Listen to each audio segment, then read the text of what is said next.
Okay, hello. Welcome back to Johnny the Greek's Free Real Estate. This is episode 6. This week I am joined with Jon Macri of PFF, Mr. Marcy Macri, however you want to call him. He's got many different names, and he came onto the IDP scene. What was it? The season before last, I think it was. You came blasting onto the scene, man, and you've been a staple ever since.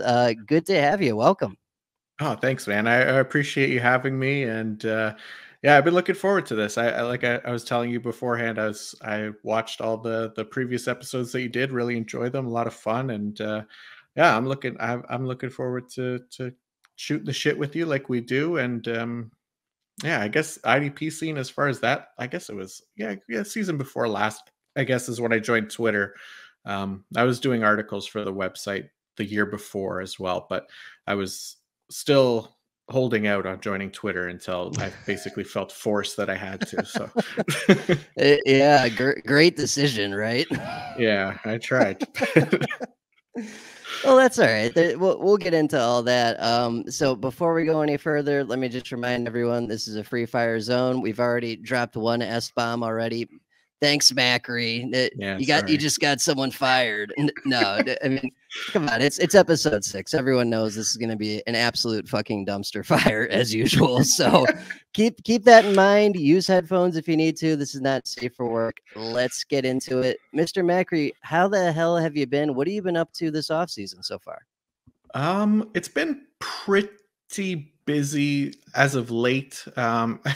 It should cool down a little bit once like I get all the draft stuff done. But as you know, the NFL draft just wrapped up this past weekend. So basically, there's been a lot of content around that, and I'm putting together rankings and kind of planning out articles for the rest of the off season and everything, putting projections together for the website. So all that's been pretty busy. And then obviously like a million different rookie drafts going on. Oh But yeah. yeah. Yeah. But aside from that, had a baby this month as well, or well, I guess April. It's May now, so April 9th, Miles was born. That's kept us pretty busy as well. So it's been a pretty crazy April. Hoping May kind of slows down just a little bit. Yeah, congrats, man. That's awesome. That's good stuff. Yeah, so you got the newborn and a 3-year-old. We were talking about that. That's a lot. That's a lot.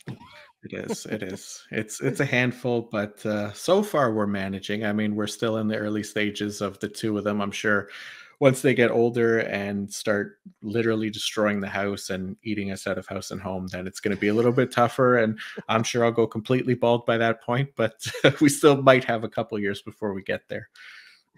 No, that's good, man. That's good stuff. That's what it's all about, right? Family. Yeah.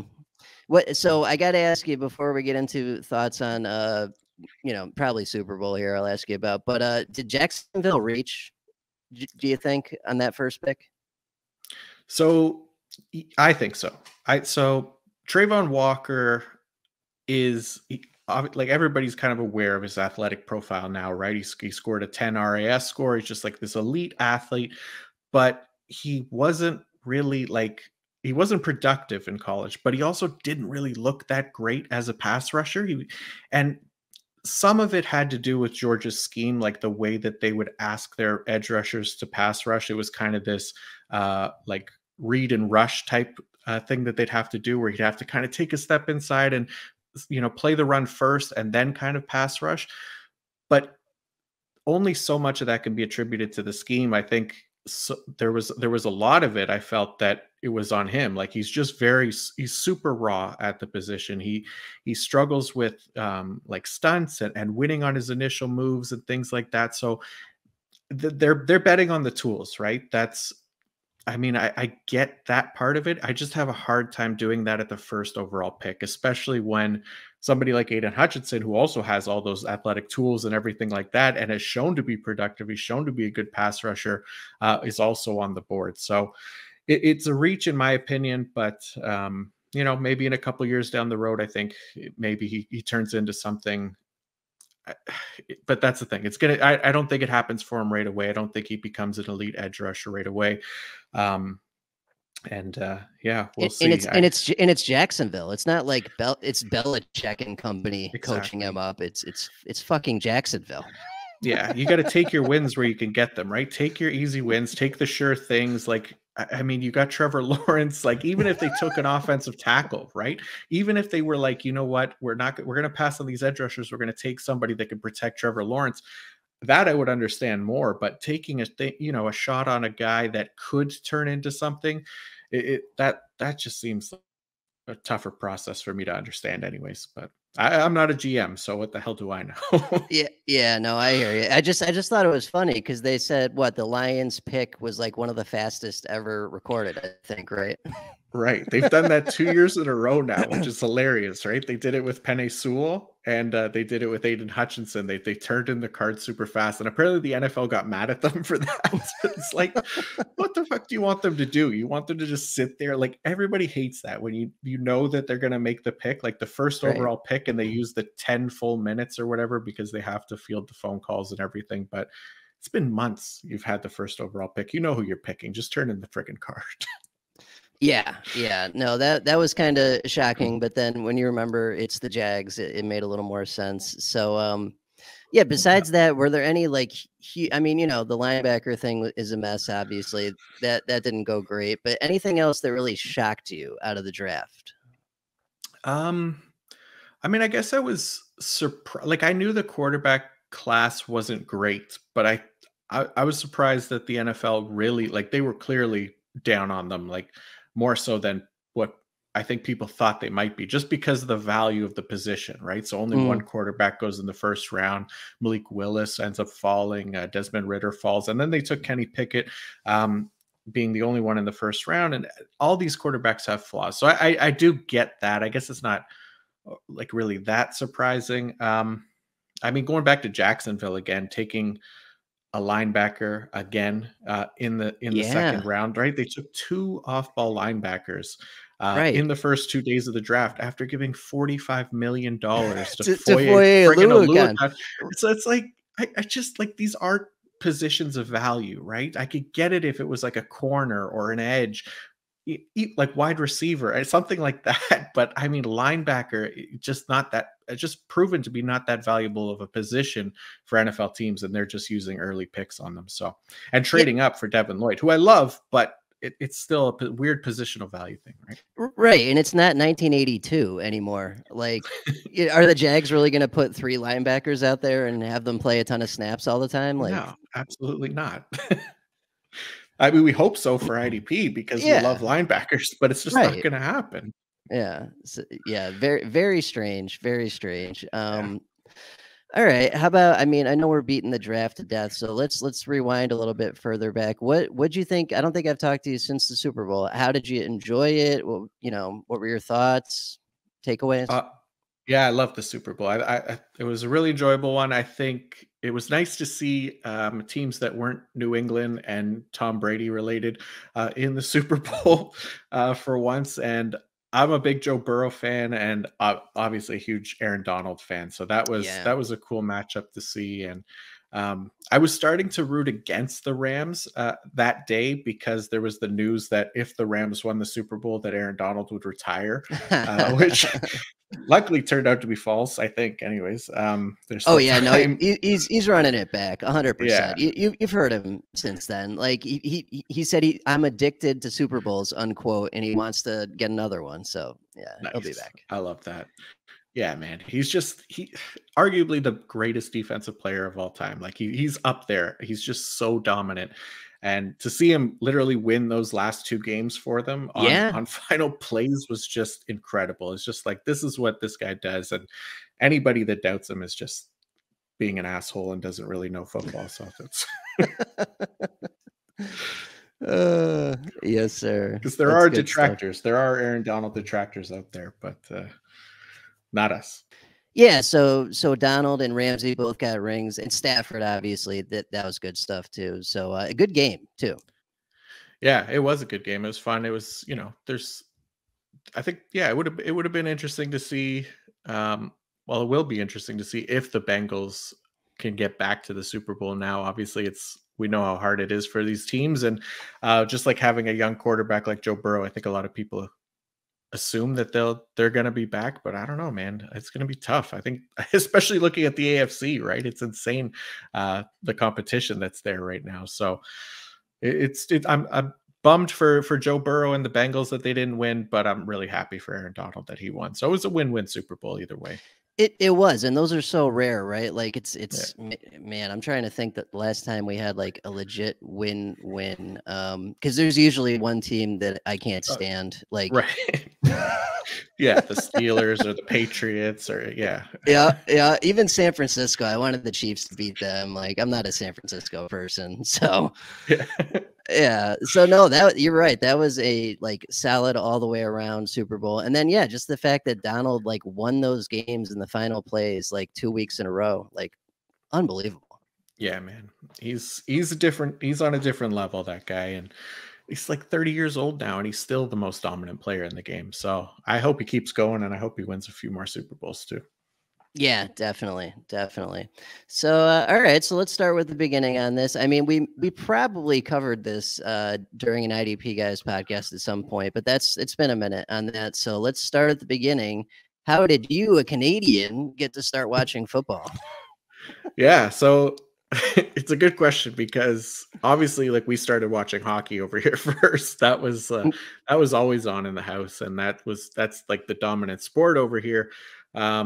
So I didn't even really get into football, and I mean, it was still like fairly early, but I didn't really get into it like I am now. But I think I started watching it maybe like mid to late 90s, somewhere around there. I remember the first game that I sat down and watched, and that we kind of had like any kind of, paying attention to it, basically was the Cowboys Super Bowl. I think it was 95, somewhere around there. Oh, like against the Steelers? I think so. Yeah, I can't remember who they played, but I remember the Cowboys being in the Super Bowl because everybody was cheering for the Cowboys. And so that was the first time I started watching it, but then really started getting into it in high school. And once I kind of discovered that, that became the dominant sport for me and took over hockey eventually. Yeah, no, that's good stuff, man. And then so I'm just trying to think about this from a Canadian point of view. So is that a geography thing for most people in terms of rooting, like a lot of Detroit fans and maybe Bills fans, depending where you are, or how's that work usually? So yeah, I think so. So we have I would say in like the Toronto area, Ontario, really, because we're just north of New York State. So Buffalo is basically the closest NFL team to us. So we got a lot of Bills fans, and people will like travel down to Bills games on Sunday from Toronto, and watch games there. And then I'm pretty sure like on the West Coast, like British Columbia, they like the Seahawks a lot. So I think it varies depending on where in Canada you are. I'm just more familiar with the Bills. We get a lot of Bills fans over here for sure. Yeah, no, that makes sense. And it's weird. NFL, like, once people find their favorite teams, there's a lot of weird reasons why. Like, Yeah. I usually live in the Northeast, nowhere near Dallas, but my dad was a Dallas fan because his dad was a Giants fan, and part of his rebellion in his teenage years was pick the polar opposite of the Giants, and that just transferred to me. So it's weird, man. People pick up on teams for I don't know. I like the uniforms, or Right. there's all these weird reasons. Oh yeah. Like I mean, I don't have really a favorite team anymore, but when I chose to cheer for the Browns, it was basically because I had heard the story about them moving cities overnight, and I felt bad for them. So it was based on a sympathy, choosing of my football team for the time. Yeah, right, right. However you get there, it's yeah, you get there. So I think we all know this, but you work for PFF for a living, right? I do. I do. Yeah. So I'm a full-time data collector for PFF, and I get to write fantasy content for them as well. So occasionally I'll sneak in an offense piece, but it is primarily IDP for me. So I spend a couple days a week doing IDP content, and I spend the rest of the week data collecting, basically throughout the regular season into the playoffs. And then the off season's a lot more relaxed, and it's just basically like data checks and doing stuff like that and training and whatever else, but much more relaxed. The in season gets pretty insane for sure. Yeah, I can only imagine, man. And you did some college games too, I believe, right? Yeah, we grade all the college games for the season as well, and we try to do we do a first run on them all live, and then we continue doing our other processes of data collection throughout the week for those games, as well as doing the NFL games live and into Sunday night / Monday morning. So the weekends in season are like they're a blur. It's just nonstop. But I love it. I mean, it's getting to watch football, and it's just like the 4 months of the year really where it's really crazy, and then most of the year it's pretty relaxed. So I really love it.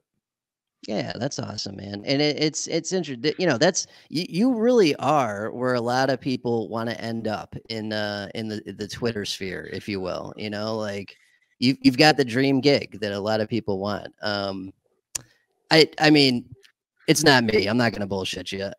You know, I like dipping my toes in the few months a year and then getting the hell out. But you know, you got there. How did you get there? How did you end up with PFF? Yeah, so I was kind of going through like a transition period in life where I was just like not happy with what I was doing, and happened to see the PFF like data collection part-time job posting online kind of thing. So I was like, okay, you know what? I'll take a shot because I'm looking for jobs anyways. So obviously, if I could do something with football, I mean, I may as well apply. I had all my was doing my resume and everything at the time. This is maybe 4 or 5 years ago, maybe longer, 5 6 years ago. Um, so I sent it in, not thinking that they'll ever get back to me because was like, what experience do I have? I'm not a former coach or elite player or anything like that. But they do this every year. They send out applications online that people can apply to, and we're looking for basically entry level data collection. You don't have to be an expert at football to do that. It's then reviewed later by more experienced people and things like that. So that's how I started. I got in there part time, and then my second year, I guess, the second year that I was a part timer. Jeff Ratcliffe, who was with he was our fantasy lead at the time. He's with FTN now, I believe, was looking for volunteer fantasy writers for the website. So I guess everybody sent in like an offensive piece, but I love IDP. So I sent in like a top 10 rookie IDPs or something like that. I think it was to him. And he's like, oh, okay. So you're my IDP guy now. So I was like, oh, okay. I was like, that was easy. I definitely got like really lucky that that he liked the piece and that that they were looking at that time. Like everything just kind of went right. I think there has to be some luck to it as well, right? So things did go right. So I was able to do that during that season. I was able to still do the part-time data collection. And then every year they do like this amongst like 500 to 600 part-time data collectors that we have. They do an award, which is like most valuable part-timer kind of thing. And with that comes a full-time job. So I ended up winning that in my second year as a part-timer and got hired on full-time. And I was lucky that even when Jeff left the fantasy team, that Austin Gale and George Chahuri kept me on to write, and now I get paid to do it. So it's been really good. And like I said, it a lot of luck involved, but I worked pretty hard to make sure that I got that spot. Yeah, that's awesome, man. It's a high quality product too. Like, you know, full disclosure, before you came to these parts, I rarely even like looked at PFF stuff, and now it's involved in like pretty much everything I do. If I'm going to put something out, like that's one of the things I'm checking. Yeah. You know, because that score, a lot goes into it, and then all the advanced stats you guys have, and all just even like all the pass rush stuff you guys have, all the metrics and stuff. Like it's just next level stuff. Like if you don't have it or know about it, like you're kind of left in the dust these days. For sure. And like I was a big PFF fan even like before I started working for them, and I used the PFF tools and everything like that before I started working, and for my fantasy league specifically, like that's what I was trying to use it for, and for IDP. So I was getting snap counts from there, and like you said, I was getting those pass rush grades and things like that I found was was really helpful and led to a lot of success. So I think more people are kind of catching on to that. I hope so. Anyways, we try to preach it as much as I can, but yeah, they're super helpful. There's so much stuff on that website, and not just for like IDP, but the offense stuff as well. Like Ian Hartitz and Dwayne McFarland, the stuff that they put out is top notch stuff. So there's a lot of tools to help with fantasy, and that's the main thing. We just want to help people win fantasy leagues. That's it, man. That's what we're supposed to be doing. Absolutely. Yeah. So, okay. So no Browns this year. I think we can guess why. Yep. Okay. And you're not the only one. So I'm out here in Ohio for work, and yeah, man, when that happened, it was like a goddamn ton of bricks at this city, and it got split down the middle, from what I seen anyway, just from coworkers and people at the gym and stuff. Like, people are divided right down the middle with that. And so if you had to back someone this year, or who are you let me rephrase that. Who are you interested in rooting for this year? Maybe one or a couple teams on each conference. So I guess I would be looking for like basically the players that I want to win, right? I'm just going to cheer for specific players at this point. So like the guys like Aaron Donald, Derwin James is a big one, right? For me.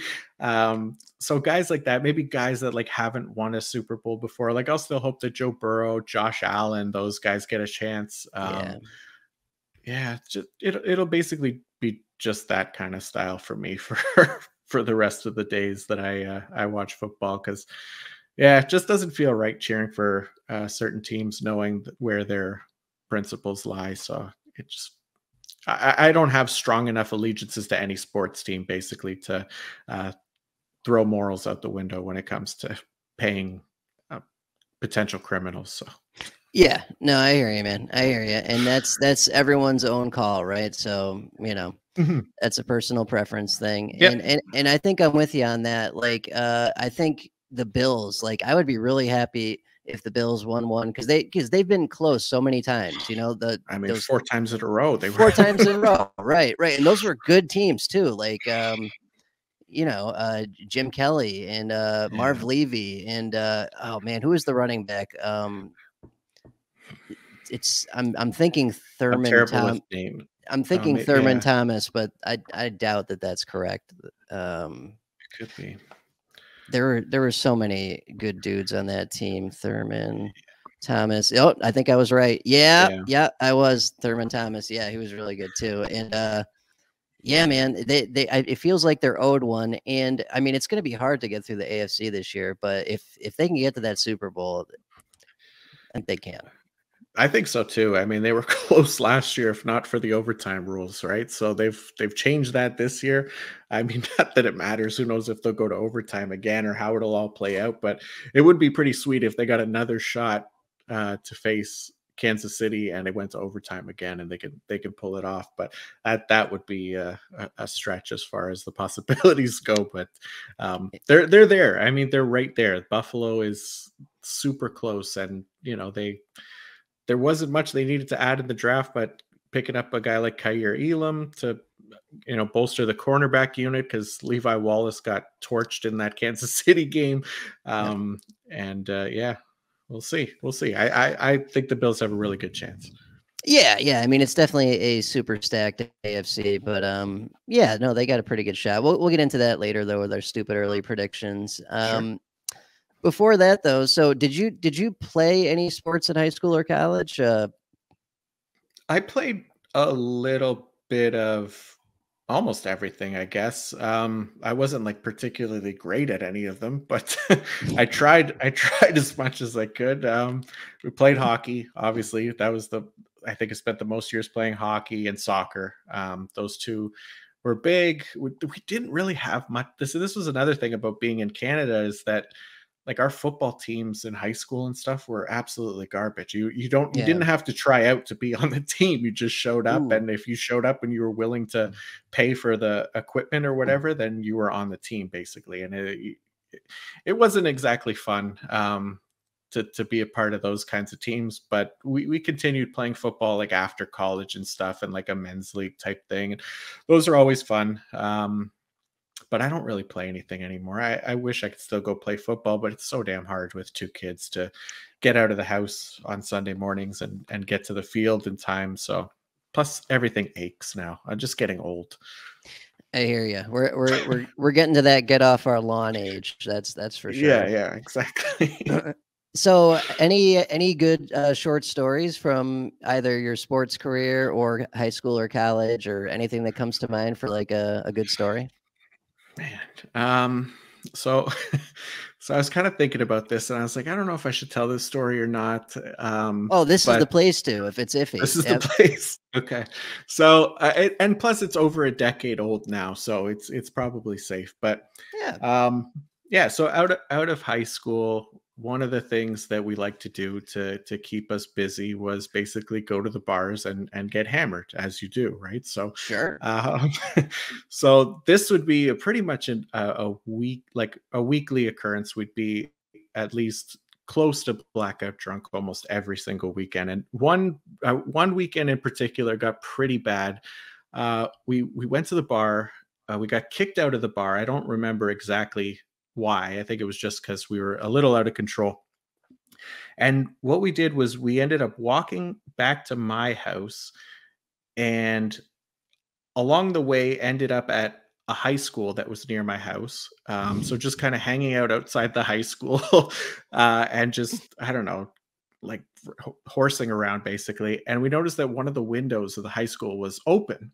Ooh. And it was like 2 in the morning, between 2 and 3 in the morning. So we obviously have no ability to make proper judgment at this point. So we decided that Sure. we're going to slip into the window. Ooh. So we all three, there's 3 of us at this point, and we're all basically equally drunk. And so I kind of remember a little bit from there. And it's basically us in the high school, completely empty, drunk, running around and throwing tennis balls against lockers and going through desks in the office. And eventually getting to the point where we're wandering, and one of the other guys that I with had to take a piss, so we went to the washroom. Oh boy. So I'm standing outside the washroom and I hear somebody coming up the stairs, and it sounds like a few people, and I'm like, what the hell? And I was like, so I run into the washroom thinking that, oh, nobody's going to find me in here. Um, and I'm like, guys, there's somebody, coming up the stairs. We're I think we're going to get caught. So we're hiding Ooh. in the stall now. I think we're each in one stall each. Oh my Just kind of God. hiding in there quiet, completely drunk off our asses, not thinking like anybody's going to walk in and actually see us because we're basically invisible at this point. But, and then somebody's yelling like, get the fuck out. Like yelling at us, like you need to get out of there right now. And so eventually we're like, okay. And they're yelling, it's police. Ooh. So we all step out of the stalls, and the police actually have their guns pointed at us. What?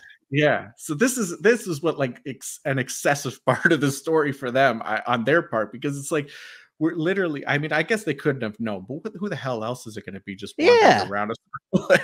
So they made us like go up against the wall and stuff, and they pat us down, and but yeah, they pulled their guns out and shit, and eventually realized that we were just drunk kids, and they handcuffed us, they threw us back at the police car and made us spend the rest of the night in the drunk tank. Ooh.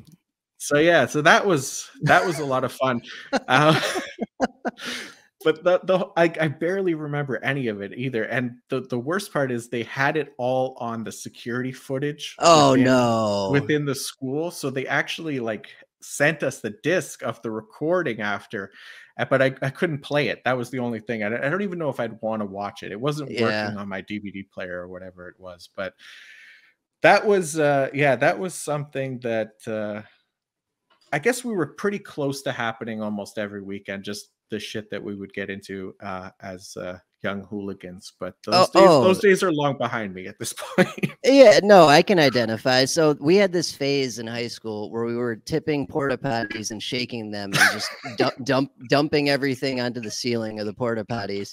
And there's a video of this that I still have squirreled away somewhere because I stole my dad's camera, and it's like a 15-minute movie, and it starts with me looking in the camera saying, "Hey Dad, if you find this, I stole your camera." Oh And my Yeah, and it's us dumping porta potties and blowing them up with fireworks and stuff. And Beautiful. yeah. I mean, that's all dudes in high school, right? Just getting drunk and doing dumb shit. Yeah, that's what it is. I mean, we're all gonna have those moments, and especially living in like a small town like where I grew up, there was literally nothing else to do except go to bars and get drunk. So that's what we did, and sometimes it led to fun nights. Sometimes it led to scarier nights like that one. I can't believe the Canadian cops drew their weapons. Like America, sure. I mean, we live Yeah, our guns here, but it Canada, was dramatic. wow. It was really dramatic, and I think and then we found out later that like our town is the town that they send like all the police recruits for Ontario, like Oh. to train in. I guess it's like I don't know if it's meant to be like because it's easier for them or something. So these guys are a little bit like on edge, I guess. So it just made it. It was just it was a disaster for sure. Oh, I love that. I love that. And I hope we trend more towards these types of stories. So between yours and Adam's, we got a couple Right. in the bag now. So this Oh, will I'm be sure good. Adam's got a few. Yeah, maybe I'll call this the confessional. It'll be a new segment There you going go. forward. That's good. Yeah. All right, so switching topics real quick. So you got the newborn, you got the 3-year-old. Any pets?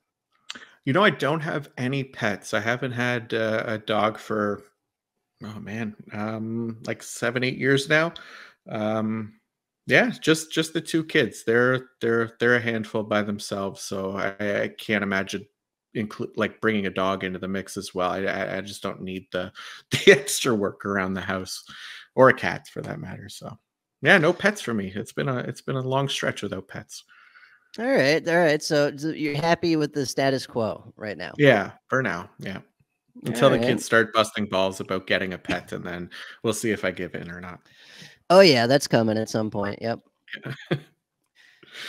So, all right, so kind of shifting back to football a little bit. So what was I mean, you said high school the interest really dove in. Is that when fantasy started too or how'd you get into the fantasy side of things? Yeah, like I think once I really started enjoying football, like fantasy football wasn't far behind. I think mid 2000s, somewhere around there. We started, and it was a good way to kind of keep in touch like after high school as well with a bunch of buddies and do that. And I think like within like I think 2 years of fantasy football, like just offense only, we got into full IDP, and that was we haven't looked back since then because we dove right in. We went full IDP league, like what do we got? Like 20 starters, so like three linebackers, two defensive tackles, two defensive ends, two corners, two safeties. Like we started right away like that in full dynasty contract league with an auction to start it all up. So Jesus. yeah, we dove in all the way. So it was I think it was the best way to do it because I loved it. It was I now all my leagues have to be like that or else I'm not happy. So Right, right. And that's definitely something that everyone's had in common that's come on here so far is like the rapid acceleration to just right. as much shenanigans as possible, as difficult as possible, as complicated as possible. Because I mean, yeah, that's how you get better, right? Like Yeah. playing stuff like that. How worried are you about, or are you worried about this all 22, or do you think you'll adjust pretty quick? So I've already had a year of being able to beta test it. So we did start a league. They opened it up to PFF employees last year. So I was able to do a startup and draft, and I did pretty well. I mean, I came in second, which was annoying. That was the story of my season last year, was just finishing second in like as many freaking leagues as I can handle. So I came in second, but I think it's easy to catch on, right? If you watch football and you understand positional value, like those are kind of the main things as far as like the draft goes, and then figuring out who is good and who's gonna be good is a little bit tougher, especially at the linebacker position. Like it's easy for Mm, IDP. We know who's going to be good for linebackers. They got to do is be on the field, but those guys don't actually. A lot of them aren't very good right. NFL players, and part of that is just the difficulty of the position and how much is asked of the linebackers. But picking out the good ones is tough. So that was one of the biggest learning curves I had was going from just finding volume players at the linebacker position to finding actual good linebackers. So that was kind of cool, but it's really fun. We're gonna have a lot of fun with that one. Yeah, no, I'm definitely looking forward to it. It'll be an adjustment, but Yeah, hey, what you know, it I'm looking forward to thinking a whole other way about it. You know what I mean? yeah, Like that's just gonna help everywhere else too. yeah. Like there's not that much more that can be done for fantasy football, like as far as innovation and stuff goes, right? Like this felt like the next logical step. It was just who is going to do it, how is it going to be, deployed and things like that. And I think these guys have done a really good job, Chris, Bobby, and Ray, in creating this product, and they teamed with PFF as well. So there's been some guys on our side that have helped out with that, but yeah, they've done a great job in implementing it, and it's just going to get better too as they add more features and stuff like that. So I think a lot of people are going to really enjoy it. Yeah, definitely, man. It's gonna be good stuff. Okay, so we were talking about this before we got started. So obviously, Marvel, DC comics, that's a huge thing for you. What I mean, besides that, what other? I mean, with two kids, it's hard, especially two younger kids. But if you get free time, what are you doing with it besides fantasy football and your family? Yeah, so if I get free time, I mean, sometimes I just like to lay on the couch and watch TV, but if I can like actively do something, it's usually laying on the couch and playing video games or laying on the couch and reading comic books. That's basically all I have energy for at this point in my life. But I do really enjoy those two things. So I still try to play as much video games as I can. Definitely not as much as when I was younger, but I still read comic books on the daily basis and try to collect comics pretty regularly. It's definitely toned down since I've had kids, but those are two of my favorite things that I like to do.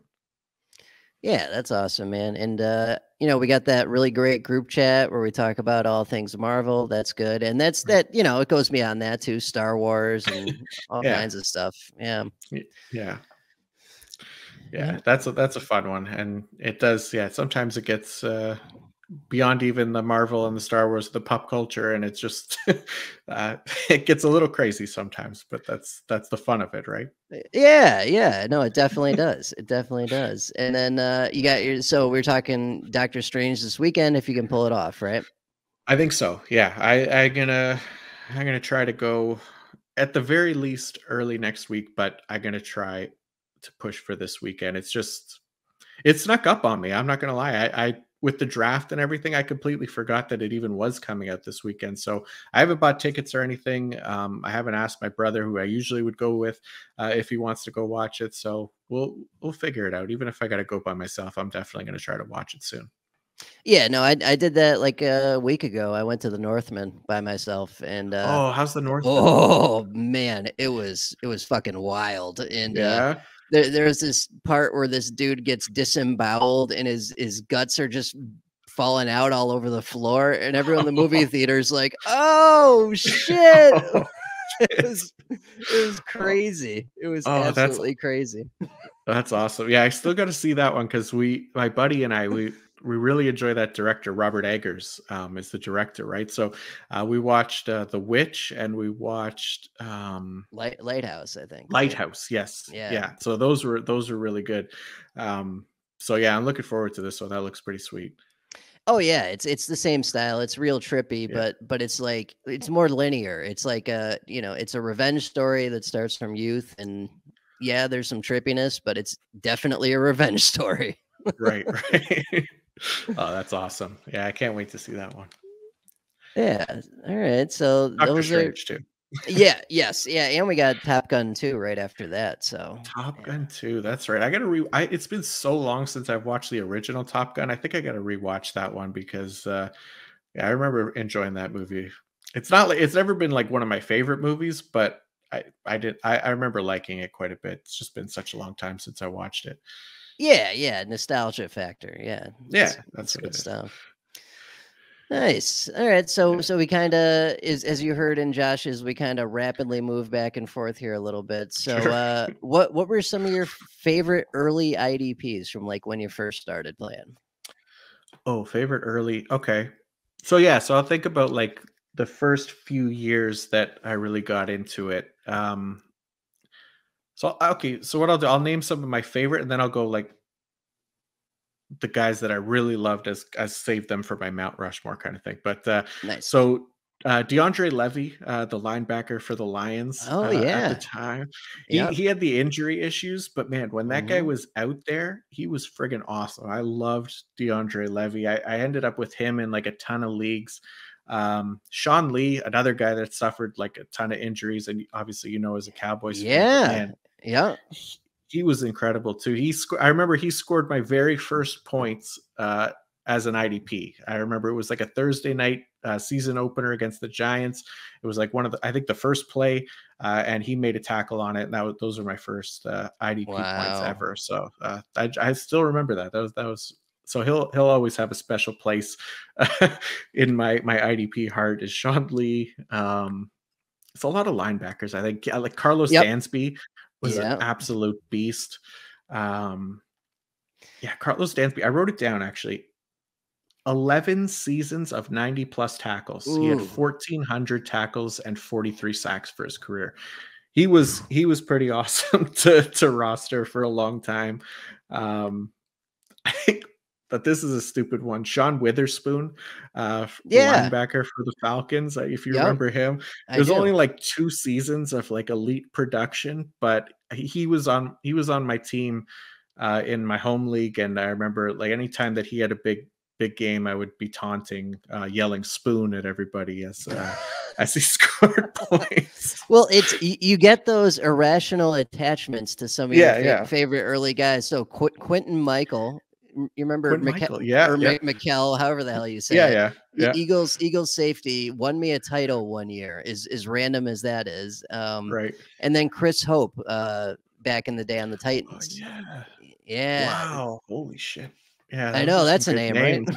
Yeah, those are names. Yeah, I remember I didn't have them rostered, but I remember seeing those names being on rosters that I've played against. So those are wow.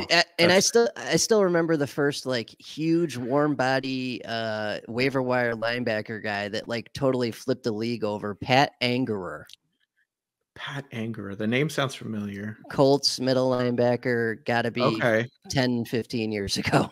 Okay. Wow.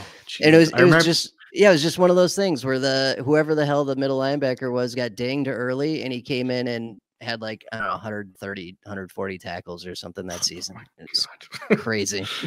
Yeah. You gotta love guys like that. Those are I mean, even like Jaquel Jackson was there for the longest time. He'd definitely be on the Yeah. list for me as a favorite too. And Um, yeah, there's so many great like fun IDPs. Cam Chancellor for a long time. Yep. As there was the safety for the Jaguars too. Jonathan Cyprian. Oh He had like yes. 4 straight seasons of like 100 plus tackles or something like that. Like he was super productive. Like he wasn't really like a great NFL player, obviously, because he didn't stick around after that, but he was a great IDP safety. Yeah, he was great. And then on the offensive side, MJD, Maurice Oh Jones-Drew, yeah. he was fun for a couple of seasons. And then Sean Alexander, the sprinkler celebrations, like Yeah. those were fun. Like old fantasy football was a lot of fun, and it was way more predictable than Oh today. yeah. Yeah, definitely. 100% it was, yeah. Nice. Those Yeah. are some good names. All right. So we kind of covered how you got into writing, ranking, PFF, and they just kind of, voluntold you. So how about any sleepers you're banging the drum for this year? Um, oh man, sleepers. So I haven't like dug too much into it. I'm trying to find, I think I came up with a small list here of guys that I like. Okay.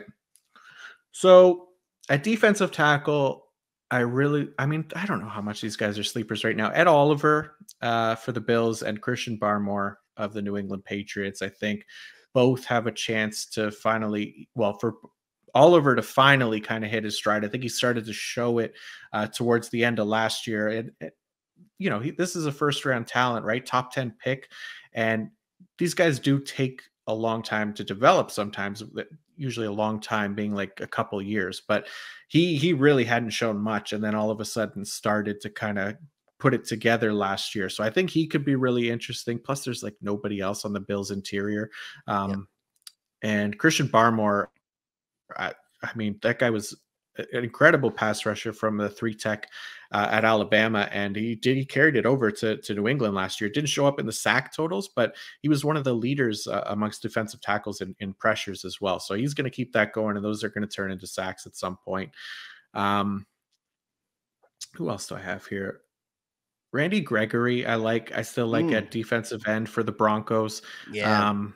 Again, not like super deep sleeper, but just somebody that nobody really pays that much attention to. But I think he's got a good opportunity there, and I think he's a really good pass rusher. And they obviously felt so too. They gave him the contract and brought him on. So he's one that I like. I think I said this one last year, but I'll say it again just because the situation hasn't really changed that much. In fact, it actually got worse. The Eagles safety position. So Kayvon Wallace for the safety position in Philadelphia, it's basically Anthony Harris and nobody else. So Kayvon Wallace, maybe they bring somebody else in, but right now, I mean, he could win that job pretty easily. And I still really like Alexander Johnson. He's not signed with a team right now, the linebacker for the Broncos last year. But I think if he gets in the right spot, he showed a lot last year. And I think there's still some juice left for him. Somebody that's basically going undrafted in startups right now because he's not signed. But I think he will sign somewhere and be a productive IDP linebacker. My hope is that he goes to the Chargers. I think that would be sweet. Yeah. What about Joe Schobert? He still hasn't signed, I believe, right? Schobert hasn't signed anywhere either. Yeah. So he's another guy kind of floating out there that'll probably get a shot somewhere and get a chance to play at least a 2-down role. But depending on the situation, like I liked the Lions for him, like just thinking about a team like that who only has Alex Anzalone and Derek Barnes, who were trash last year. So putting him in that situation, he might be the best linebacker, right? So yeah, no, I like that. Those are some good guys right there. Who's on your Mount Rushmore though? Oh, Mount Rushmore. Okay, so Aaron Donald is on there for sure. I just think as far as the defensive tackle position, like we were saying, I think one of the best players of all time and the most dominant player in the league right now. So he's a lock for me. I know a lot of people like Luke Kuechly, but I'm going to go a little different because one of my favorite players is still playing, Levante David. For the Bucks. So he's had 8 100 tackle seasons, and he's just another guy that just fills the box score. Sacks, fumbles, interceptions, and he doesn't really miss any games either. He's been super reliable, and one of my favorite linebackers to roster every single season. And now that he's getting older too, you get him at a discounted price. I end up with a lot of Levante David everywhere every year. So would definitely put him on there, and then continuing the trend of just kind of that like consistency and reliability. For defensive end, again, another guy everyone likes is JJ Watt, but he had those like that short span of kind of elite production, right? Like nobody had ever seen. And then he's kind of fallen off a little bit, or at least tapered off to like more, like a DE2 type. So, but for me, just for doing it for so long and still playing at a high level is Cameron Jordan. Oh yeah. For the Saints, right? So this guy, he only missed his first game of his career last year. Oof.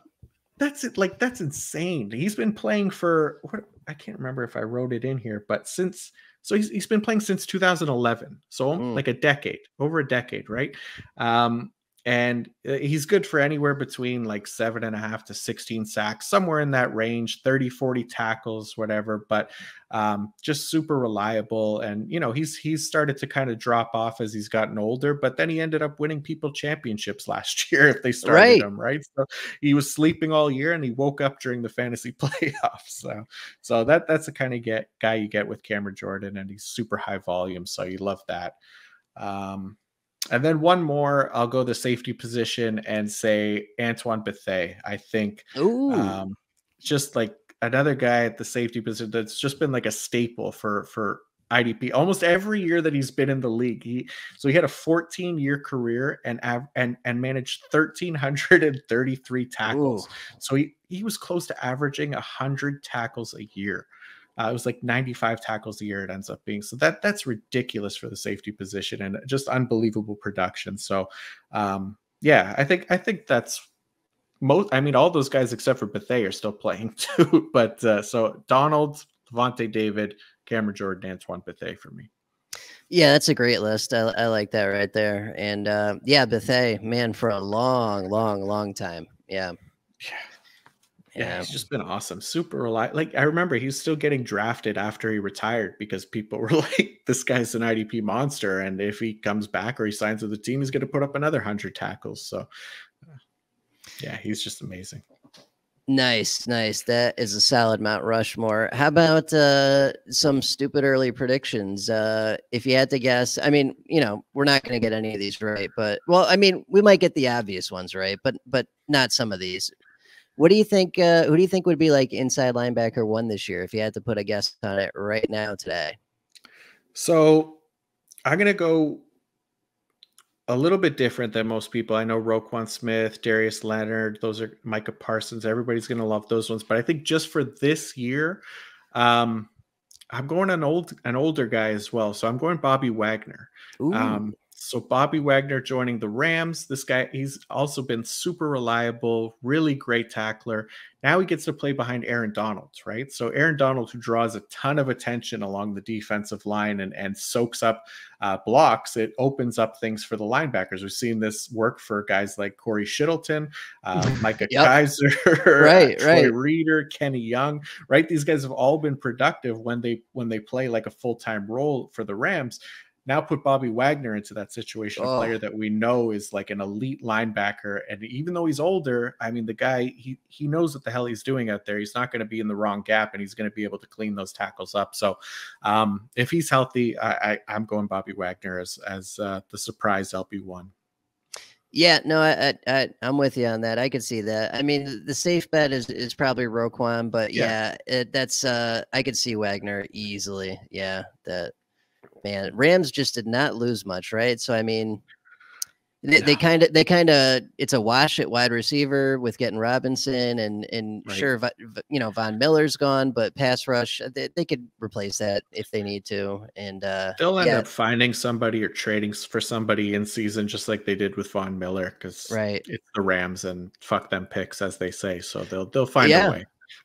Exactly, it's crazy, man. They I don't know how they do it, but yeah, it's like a real like pyramid scheme they got going there with the picks. It really is. It really is. Okay, this might hurt us mentally, but who's the pass rush linebacker, outside linebacker? Yeah, so I've had enough of this guy after.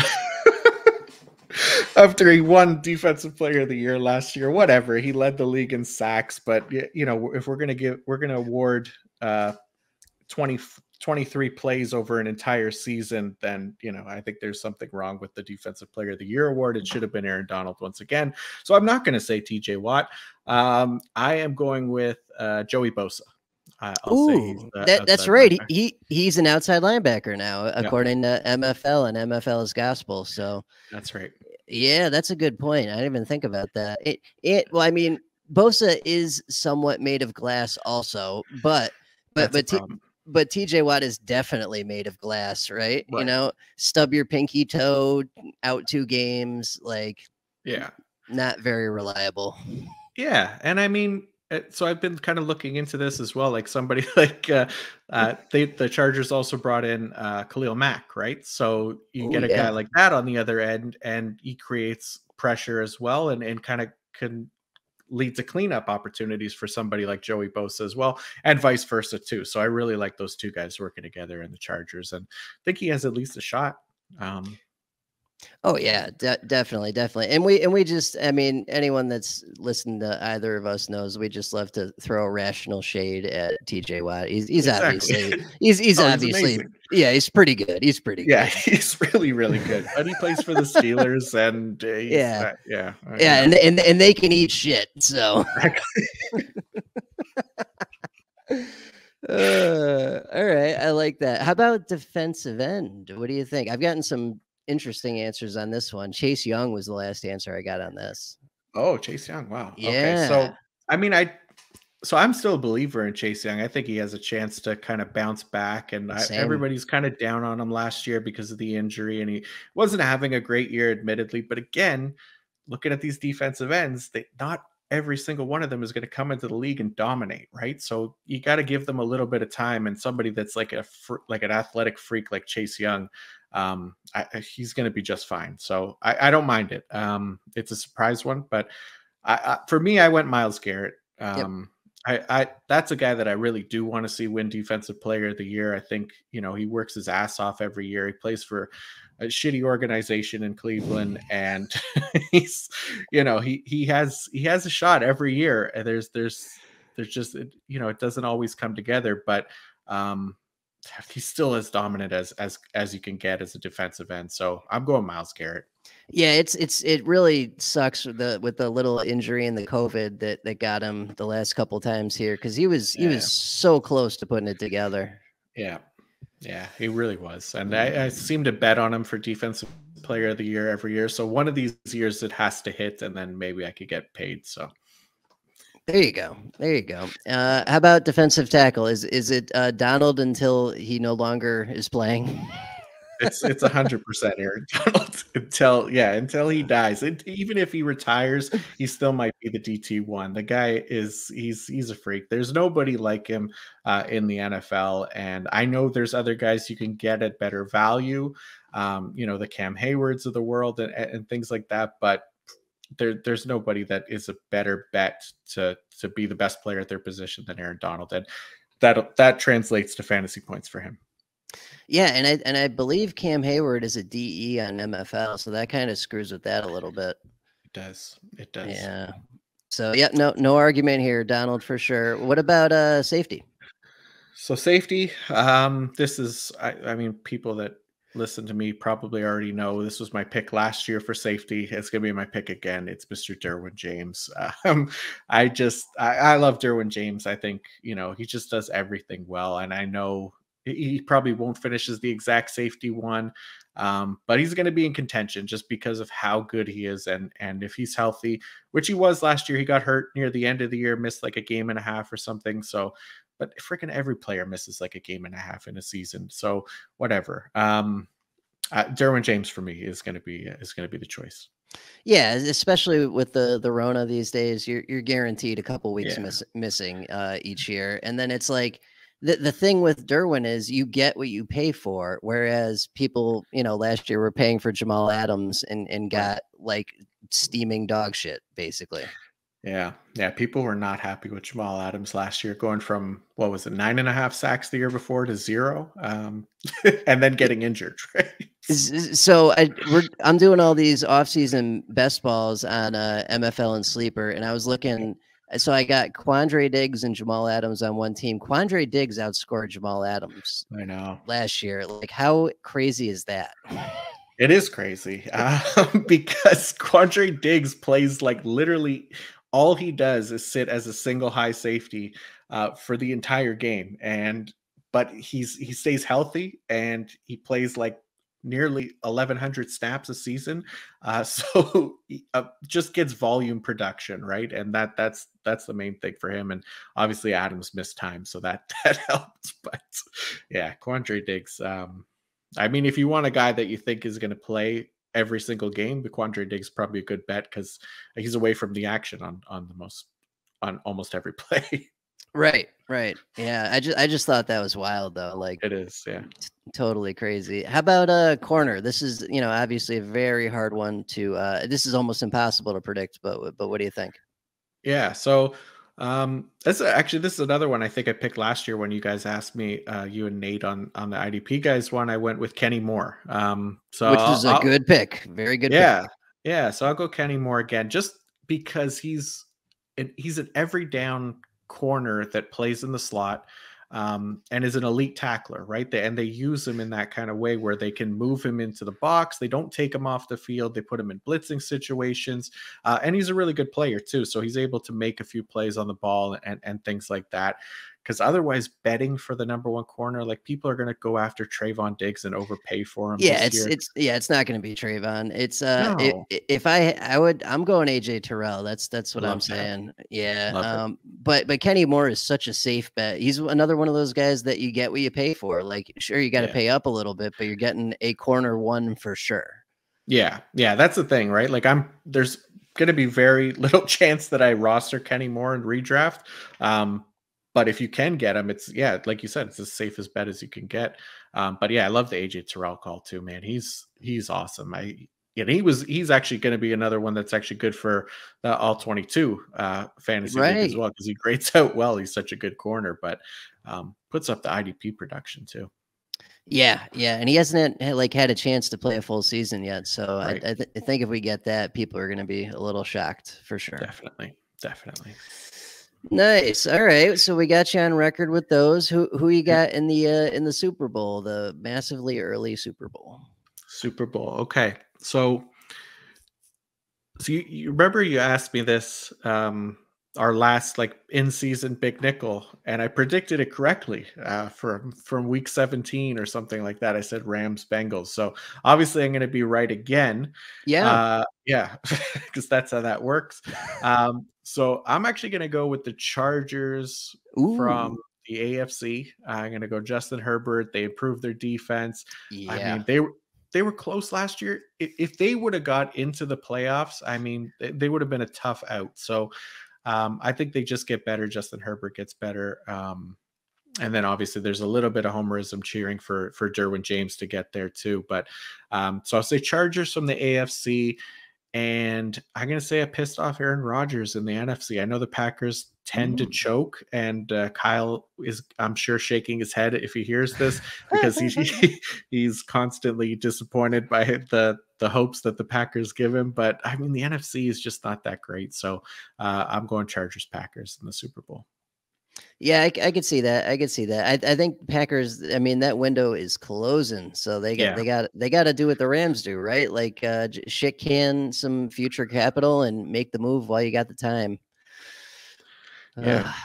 I know. I mean, they definitely got to do something at wide receiver still. Like they losing Devontae Adams is massive, but there's still time to make moves there. And I just think Aaron Rodgers is. I mean, he's still elite, right? He gives you a chance. So as long as special teams doesn't screw things up for you like it did Yeah, against the 49ers this year. So I know. What a way to lose that game. That was that was crazy. brutal. That was Yeah. such a tough game to watch. Yeah, you're not kidding. Yeah, I mean, growing up a Cowboys fan, 49ers were the enemy in the early Right. 90s. So that hasn't changed for me. Yeah, no, I wouldn't think so. All right. So we got our early predictions. Let's shift gears a little bit. So I think, I know these, but the people may not. What are some of your favorite movies and TV shows? Yeah, so movies is tough for me. I mean, I probably got like a few. I don't know if I have like one favorite movie, but I mean, The Dark Knight, Christopher Nolan's Dark Knight is to me like that. It's just like a perfect movie. And I'm biased, obviously, because I love Batman, but that I could watch that every day and be happy. I mean, the Infinity Saga, like Infinity War and Endgame, those two together to me are another one that's just like a masterpiece as far as I'm concerned. And being such a big comic book nerd, I love that kind of stuff. It's easy to sell me on those kinds of movies. I'll watch them all day, every day. Aside from like comic book movies, Pulp Fiction is one of my favorites. Ooh. I love Pulp Fiction. I love Tarantino in general. I'd watch anything from him. Die Hard. The first Die Hard is yeah. a classic. I could. That's another one I watch regularly. And the original Ghostbusters is a pretty perfect movie for me as well. So that's movie wise, anyways. But I remember Josh saying this too. Like he's more into like the kind of TV side because that's really shifted, right? Like Yeah. movies used to be kind of the only thing that was actually good quality, right? And then all of a sudden TV started to shift in that direction with like the Breaking Bads and things like that. And all TV got better because of it. So I mean Breaking Bad is definitely on the TV side for me. Just looking at shows that have like maintained quality, that one I felt like actually got better as it went on, and it had a great ending too, right? That's a big thing for me. Like for TV series that I love, they need to have a good ending, and that's why Game of Thrones isn't on the list. Yep. But Game of Thrones, it would be close. I didn't hate the ending as much as some people do, but it still wasn't good. You know, there was a lot of routes they could have went there, and they chose probably the worst path. But Yeah, no doubt. No doubt on that. But yeah, no, Breaking Bad, that's a good one. Breaking Bad. Yeah, And then I like what are you watching right now? Anything? so usually like I just do like kind of rewatches sometimes during the off season. There's probably a few shows I got to catch up on. The last half of Ozark dropped. I got to finish that one. I got to catch up on Moon Knight. We had a kid, so he threw me off my Moon Knight schedule. But yeah, it's basically like I'll just like sometimes I'm just tired and I don't want to watch anything new, so I'll like I guess these count as like a favorite shows as well because I rewatch them all the time. It's like Always Sunny in Philadelphia. Rick and Morty Oh is a big yeah. one. I friggin' love Rick and Morty. That hence the Mr. Poopy Butthole name on Yep. here. That's from Rick and Morty. Oh yeah. Yeah. Um, Another show that I just discovered that I really love, and I think we're going to rewatch it again, is What We Do in the Shadows. I don't know if you've seen this. It's on FX, and basically what it is like a mockumentary that follows four vampires that live in Staten Island. Oh yeah, I've Um, heard about this. Yeah. yeah, and it's directed by Taika Waititi and Jermaine Clement, or they created it, I guess. Um, but it is friggin' hilarious, man. It's one of the funniest shows I've watched in a long time. It's just the jokes per minute on that show. You could be laughing an entire episode. It's really, really good. Well done show. So those are all up there for me. And like Batman, the animated series, I'll watch that over and over again too. So, from like 1992. Yeah, Yeah. that'll be a top one for me for a while. Yeah, that's that used to be my before school every morning show. Yeah, Yeah, Batman yeah, animated series. Yeah. yeah. That one, Spider-Man, the X-Men animated series, which they're Yeah. bringing back, right? They're bringing back for Disney Plus the X-Men animated series, so that'll be fun. Yeah, nice. Those are some good selections right there. So how about what would you do if you ever hit the I mean, does Canada have a lotto? Let's start there. So we do have a lottery. We have a few different ones. We have Lotto 649. And I won't get into them all, but yeah, I don't really play the lottery, but if I did, and I won, I think just it's tough, man. It's so hard to picture, but I think I'd like to buy a house in Italy. I Ooh. would love to do that. Italy's someplace I've never been. My dad's side they're all from Italy and born there, and so it would be nice to be able to go there. Plus, I love Italian food, so I can't go Oh yeah. wrong. As a picky eater too, so that I would be perfectly fine over there. I'd love to travel.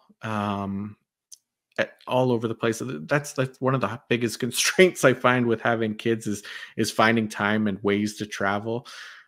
So that would be a big one. I mean, pay off the house, make sure the kids are set up for the future, and probably build a bat cave in the basement at somehow. Oh, nice. Yeah, you could Yeah, I mean, hey, you could do that if you won the lotto. Yeah. yeah. That would be pretty high on the list for me. I'm pretty sure. We'd have the money, so my wife couldn't get mad at me for it. Okay, which Batmobile would it be?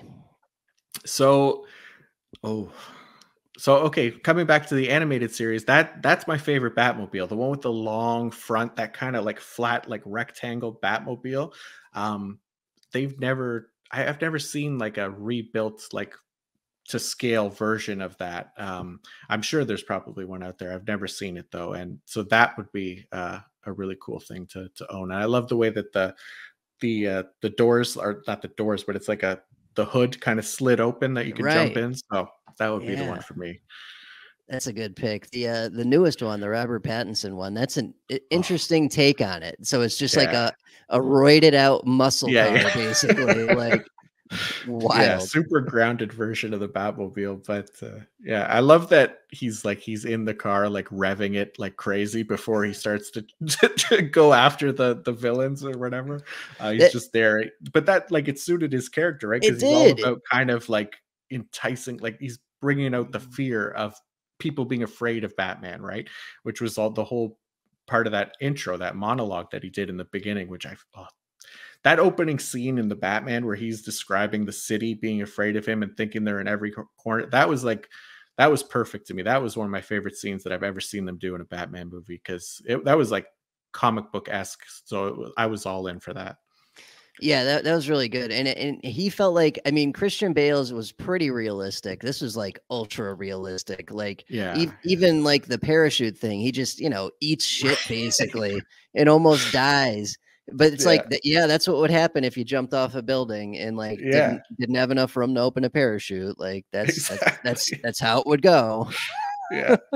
100%. Uh, yeah, that was solid. And then they just announced they're gonna do a second one. So They are going to do a second one. Yeah, I'm glad. I'm glad, because like you had said after we all watched it that weekend, you're like, that was great. Now WB is going to screw it up and scrap it, and we're going to reboot it all. So yep. you had put that fear in me, but I'm glad that we got there. We got a sequel coming.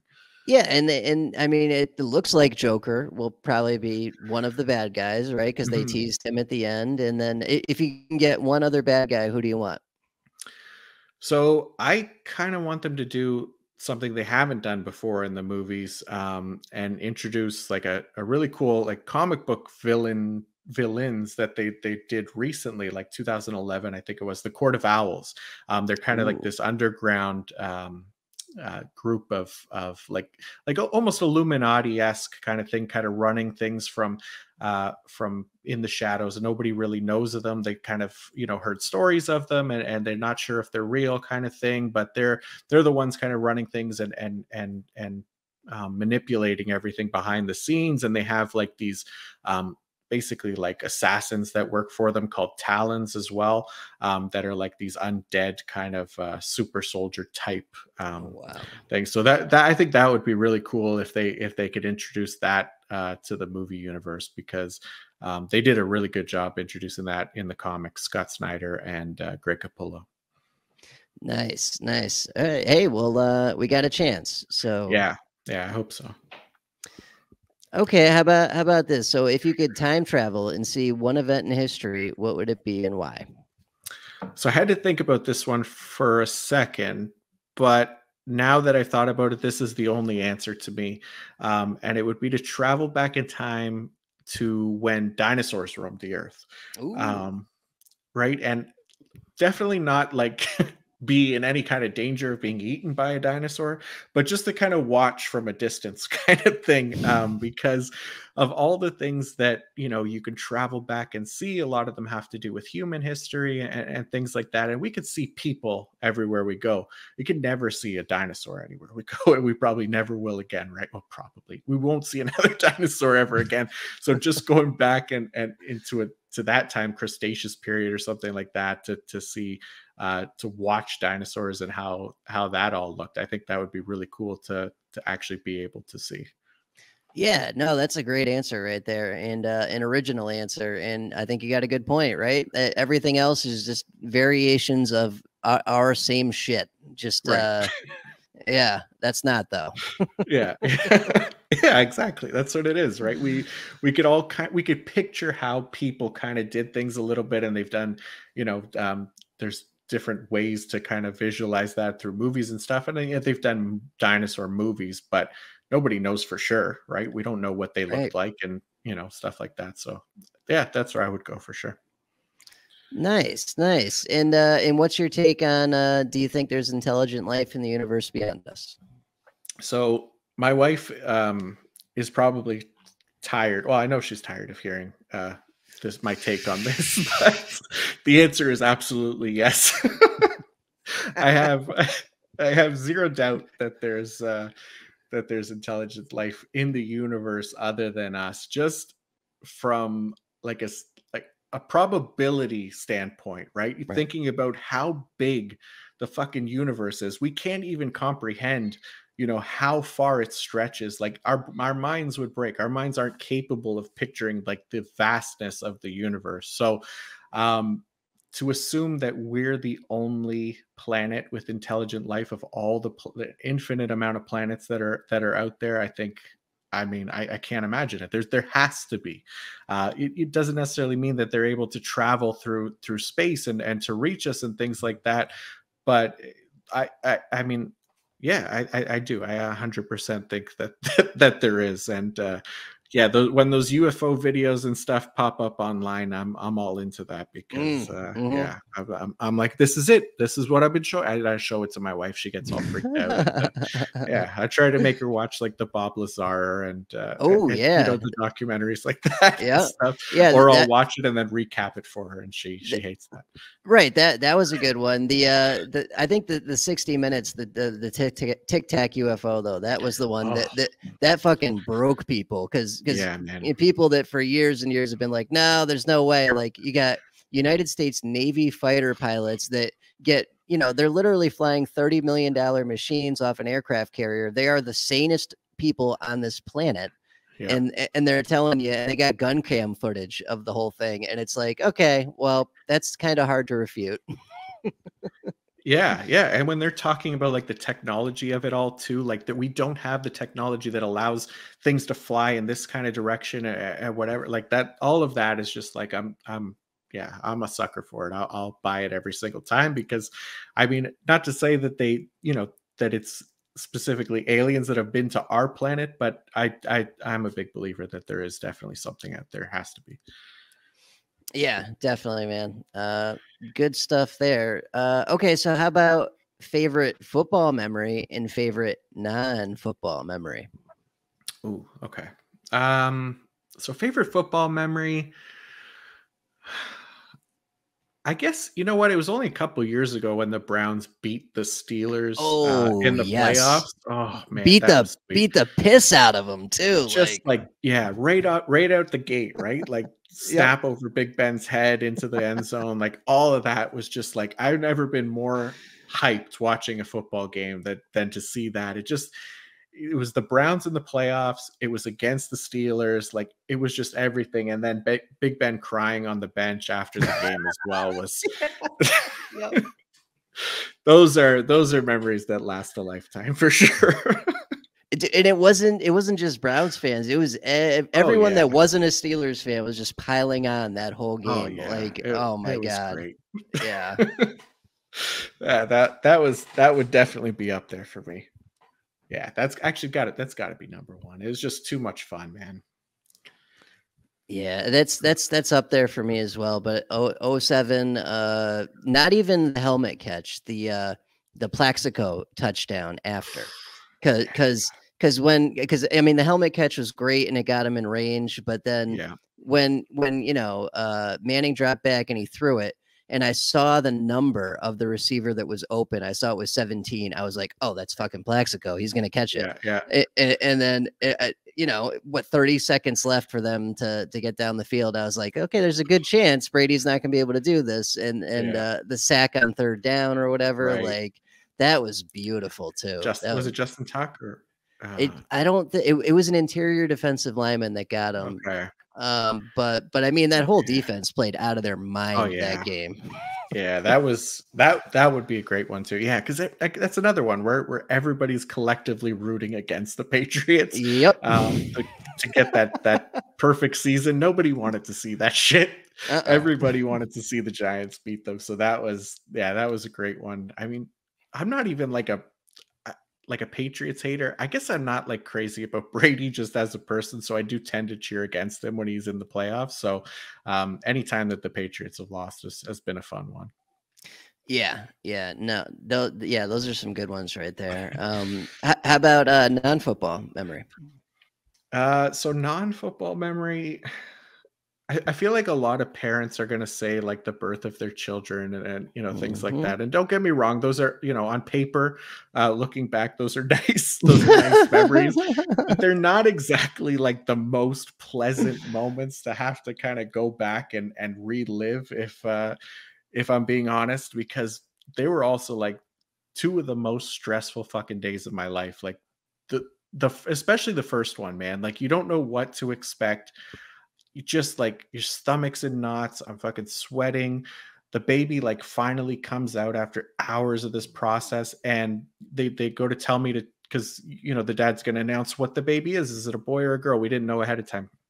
I go down to look at the baby, and it's like fucking purple, and it's like still. It was the most terrifying thing. I was like, the fucking baby's frozen. Like, is it alive? And then all of a sudden, it snaps out of it. Nobody gave me any kind of preparation that that was going to happen. Right? I didn't know that the What? baby comes out frozen like that. It was like I mean, maybe not all of them do, but that was like I literally nearly shit my pants looking at that because that was terrifying. Oh, Jesus. So it suffice it to say, it was that's not what I like. It's a nice thing that happened, but it's not. You know, look, making sure that you know, now that I know that they're okay and that everything is fine with them, and you know, I went home and I had like Montezuma's Revenge like 5 straight times within 24 hours. Um, Yeah. you know, everything's okay now. So, but I won't say those are my favorite non-football memories. They're just too stressful. So I'd say something like my wife and I, like our honeymoon, going away for like 10 days on a resort, like an all-inclusive resort, and just like hanging out and living a nice, peaceful kind of existence, doing whatever the hell we wanted, and getting free food and drinks and all kinds of stuff like that. That would be one of the favorite memories. And I'm sure the kids will be involved in a favorite memory down the road. Yeah. They'll get their shot in the spotlight, but it wasn't when they were born. I'll tell you that much. Especially the last one after spending like 12 days in the NICU too. So, yeah, Yeah. stressful times. Stressful times. I'm glad they're here, but Yeah, no, tough. I think you're telling the truth on that, and maybe some other people are just afraid that the wrong person's gonna listen to this or something, you know. I've told my wife that. I was like, I've heard this before about the, you know, the day my kid was born kind of thing. And I'm like, I don't know if that was a favorite memory for me. So, and she understands, she knows where I'm coming from. So that actually ties in perfectly with this. What's something hard you've overcome, and what did you learn from it? I mean, that's something you mentioned right there, but is that it, or was there something wilder? Yeah.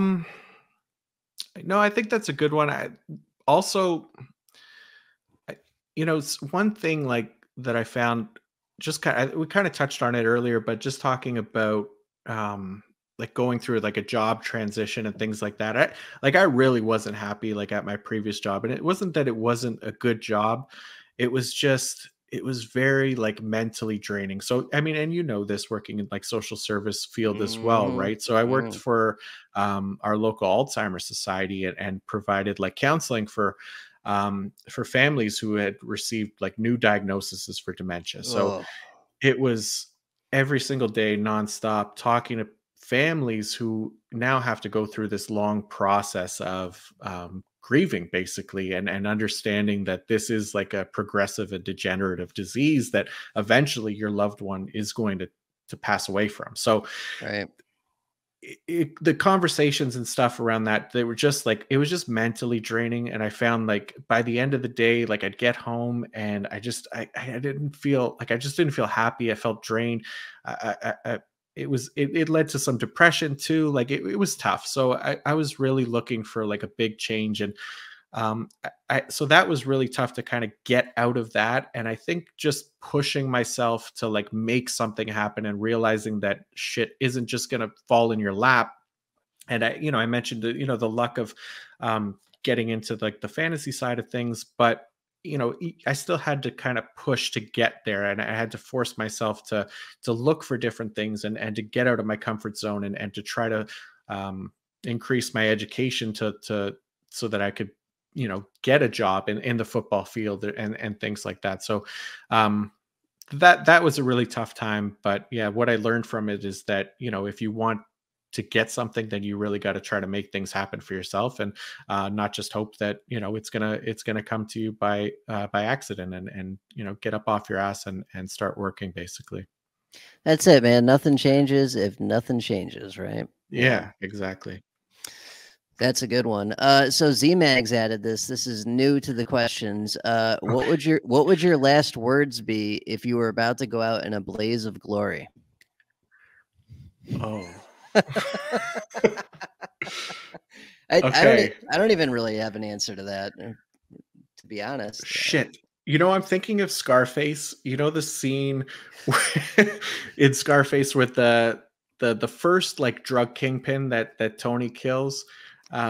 What is he yells? It's just basically like "fuck you," and then Tony Yeah, shoots him right. What the hell is it? I can't remember the exact ones, but I remember thinking like, what a badass way to go for this guy, who is definitely dead. And he tried begging, he tried everything, and then all of a sudden he turned and he's just like, "Fuck this." Damn it! I wish I could remember it. I'm gonna end up watching that scene almost immediately after we finish this call, because I gotta try. It's gonna drive me crazy, the exact words, and I'm sure somebody listening to this is probably already yelling at yeah, in the car, yeah, yelling at the radio yeah, right now. Yeah, exactly. It's no, yeah, I wish I could remember. that's a good answer though. Scarface has a few, right? Yeah. Say hello to my little friend, and yeah, and then he's in the shower when they got the chainsaw and stuff, and Oh, right. yeah. So Oh, I, yeah. I I think you're picking from a good pond there. Yeah, you got to go out like a badass, not just whimpering on your knees kind of thing. So that was my thinking behind it, basically. Nice. Not that I am a Alrighty. badass, but Hey, no, whatever. I in mean, theory. I like it. Hey, this is all hypothetical anyway, so. Yeah, exactly. All right, so you ready for the hot water portion of the interview? Let's do it. All right, so I mean, these are kind of lukewarm water these days, but that's okay. So, what's your typical approach to drafting your IDP defense, all things being equal? Yeah, so for like, as far as, I mean, me, like, we're pretty much the same on this. So Yeah, dynasty and redraft, I mean, anytime that your roster management doesn't end at the draft, for me, I'm trying to grab top tier defensive linemen, just because of the scarcity and the consistency of the position, right? We know that defensive linemen, they need to be good to produce good numbers, right? Otherwise, we're betting on unstable metrics and kind of hoping and praying that somebody will fall into a sack that week. Where we want the guys that are actually good and can win their reps to increase those chances, and that's what fantasy football is all about: is finding the best players to increase your chances of winning. So, and especially the replaceability factor of it, right? For the defensive line, there's a pretty big drop off usually from the DE1 on a team to the guy that's going to replace him if he misses any time. So yep. going to the waiver wire and trying to find that replacement is a complete shit show. So you load up at that position, and you're safe for a season typically. And then you can grab your linebackers and stuff like that. And I understand that there's not as many full-time linebackers anymore, but we talk about this all the time. In season, there's going to be like Yeah, 20 names that are going to pop up that will be able to pick off waivers, because guys get injured at linebacker a lot. And their replacements can come in and do the exact same thing. So anytime that's the case, I don't mind waiting on linebacker. I don't need Darius Leonard. I don't need Roquan Smith or Micah Parsons or whoever. I'll get the defensive lineman first, and then I'll deal with the linebacker after. And I understand like best ball is different too. Like best ball, we can't predict injuries, and then there's not that roster management option in season, right? So if you right. load up on guys that you think are going to be in every down roles for the entire season and just hope they don't get injured, you can do that early, and then it works a little bit better for defensive linemen anyways, best ball, because the guys that are getting sacks automatically go into your lineup. You don't have to pick and choose who it is. So you kind of load up on those positions a little. You could load up on those positions a little bit later for sure. Yeah, definitely. And best ball is just about planning for the whole season and Yeah. having the right amount of depth everywhere. I've been doing things like last year. This worked really good. Was like getting the direct replacements for guys and drafting them towards the end of the draft, so that if someone goes down, I've got their direct replacement already. Like they just slot right in, and yeah, there's a downgrade in production, but whatever. Like at least I'm still getting something. That slot's not gone now; it's just reduced. Yeah. Yeah. I don't mind that at all. But yeah, defensive line first, almost always. Yep. Unless the scoring is so tackle heavy that, you could go linebacker, right? Right. Yep. Everyone has answered that so far. That has been the answer so far. So that's because it's the correct approach. Right. If anyone's wondering why. Favorite platform and why? Yeah. So I'm an MFL guy. I don't know if we got a lot of MFL answers in the episodes that I've listened to previously. Yeah, Gary and Nate. Okay. So far, and Kyle.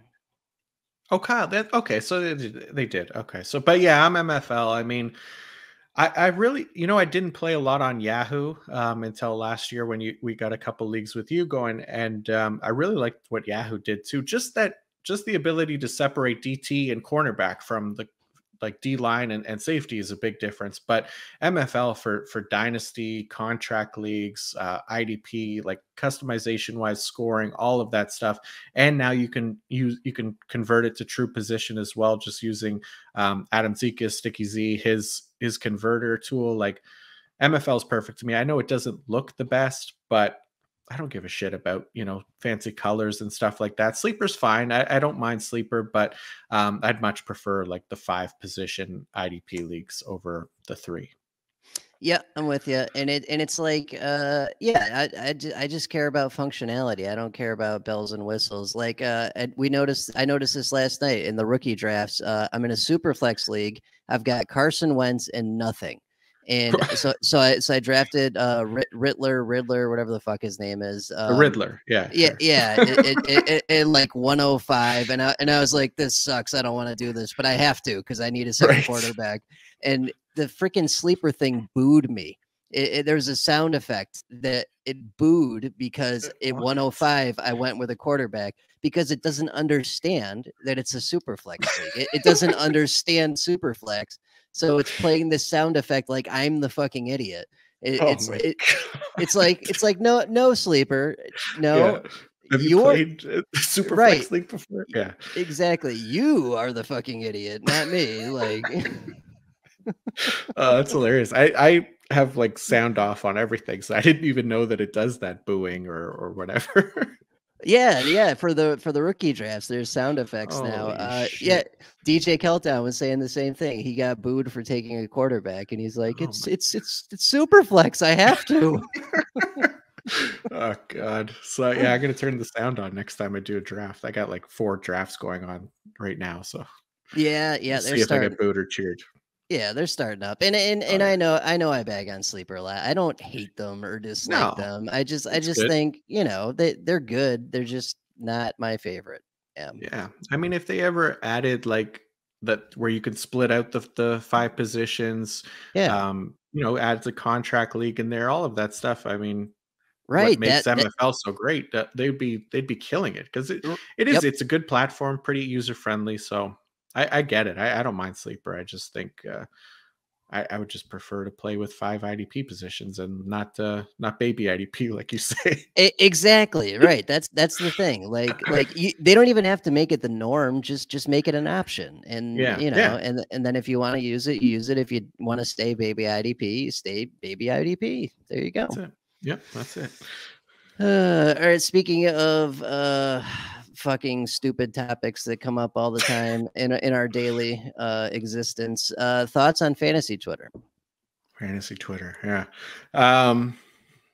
So I'll start with the positive, I guess. The positive of it being like, for me anyways, I enjoy people that reach out and ask questions that are in leagues and I find that people are usually very grateful, very kind, that do reach out for looking for advice. And when you're able to help them, and that advice turns into championships, it's even better. When somebody message, this, I mean, Jesus, how many messages do you get about people that you've won championships for? And that's one of the best things that's come from it, I think, because otherwise I wouldn't know, right? I mean, I could write the articles for PFF, but I don't know how much they're really helping people other than seeing the page views and stuff like that. Even that doesn't tell me if they're helping. So when people reach out and say they enjoyed something or they found it useful, that's a big one for me. And plus getting to meet you guys, right? You, yourself, Adam, Josh, Bobby, Joey, Mike, Tom, right? Z-Bags, Kyle, all those guys getting who I would have never met otherwise. So that's been a real positive of it for me. But there's definitely a lot of negative, right? There's everything else that's that's on there, all the bullshit with the people that are just way too comfortable saying things that they would never say to your face, kind of stuff, right? And so I don't get a lot of that, luckily, but there's the occasional detractor out there that people that just don't really matter, that think that the best way to prop up their work is to shit on your work, right? And somebody had messaged me that somebody was using my rankings that I put on pff.com and made a video kind of talking shit about it. And it's like, I mean, I don't care. Like when I see who these people are, like, these people mean nothing to me. Like, there's a great line from Rick and Morty, like we're talking, like, your boos mean nothing to me. I've seen what makes you cheer.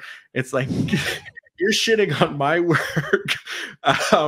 And I know that your work is dog shit. So it literally means nothing when you see things like that. And these are people you just block and you ignore and you forget that they even exist. So that's all the negative of it. The engagement farmers and the people that are obsessed with fucking followers and likes and kissing ass to try to make it up the corporate ladder, things like that I just do not give a fuck about. Then I anytime I see things like that, the people are getting muted and blocked left and right, because I just don't care.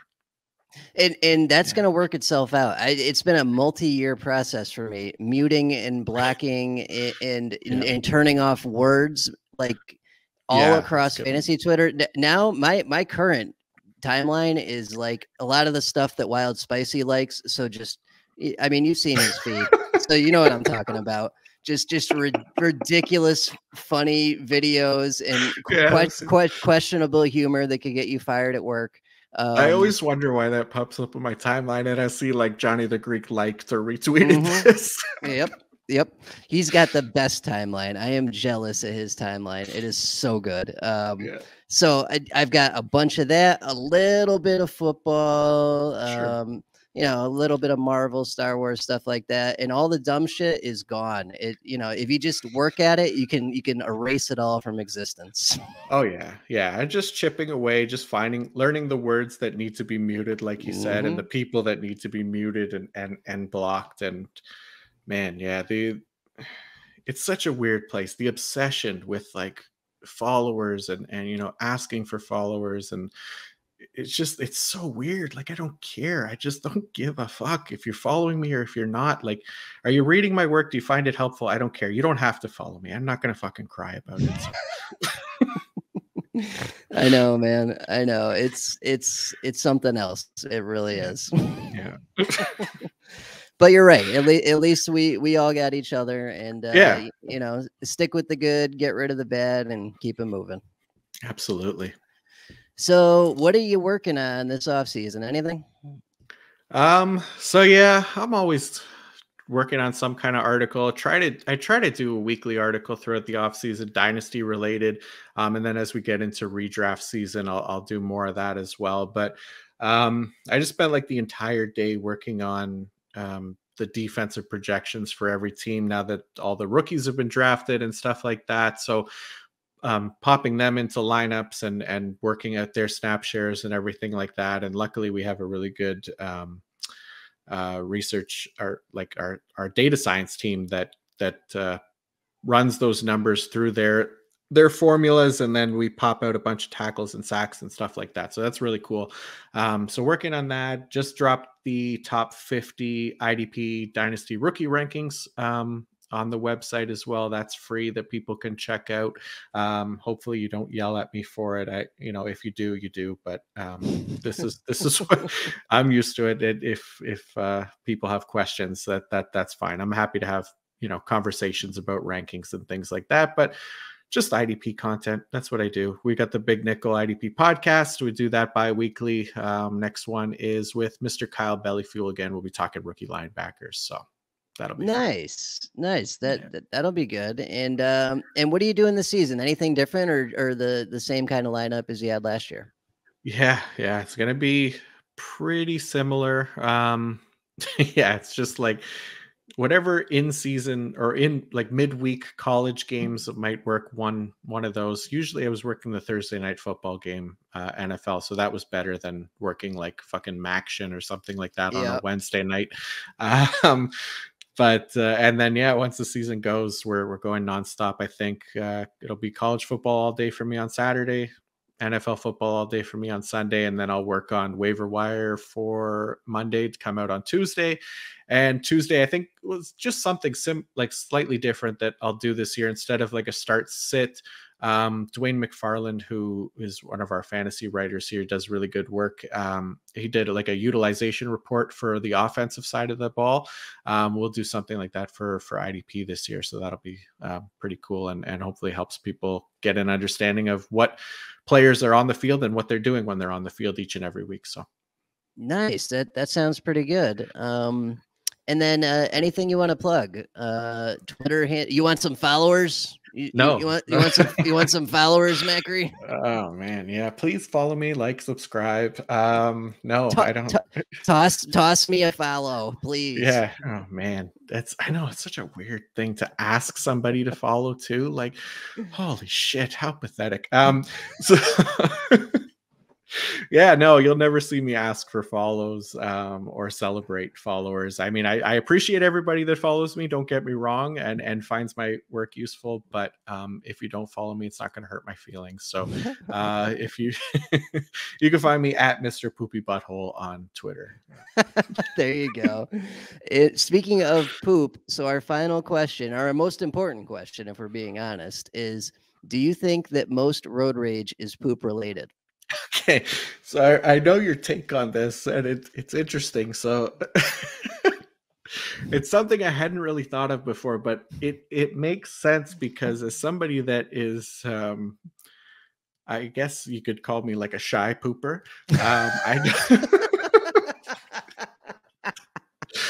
I like to be at home base when I have to take a dump. So I don't do it in public. I don't go to public washrooms. So if I need to take a shit and I'm on the road, it's because I held it for a long time, knowing that I need to get home soon and I have a specific amount of time. And if somebody gets in my way from getting there quickly, then absolutely, I would lose my mind, and it would create a ton of road rage. So at least a good amount of it is probably poop related, I would say. Yeah. Nice. Okay, I like this. Yeah. We're starting. That's maybe a little too much information, but as far as being Oh, hey, no, I don't think anyone would argue. There's nothing like the home court advantage. That's the for best, sure. Man. Yeah. Awesome. Well, thank you, buddy. This was an excellent one. I certainly appreciate it. You can follow him or not on Twitter at PFF_Macri. He is Mr. Poopy Butthole. Thank you, sir, for coming on. Thank you, Johnny. I appreciate it. I look forward to listening to many more of these with the guest lineup that you got, because it's been fun. I always appreciate getting to talk to you. So thanks for having me on, man. You got it, buddy. Everyone go see, whenever, if by the time this comes out, you will have seen Doctor Strange, but if you haven't, go see Doctor Strange, and we'll catch you all next Monday in the morning. Have a good week, people. Take care. Bye-bye.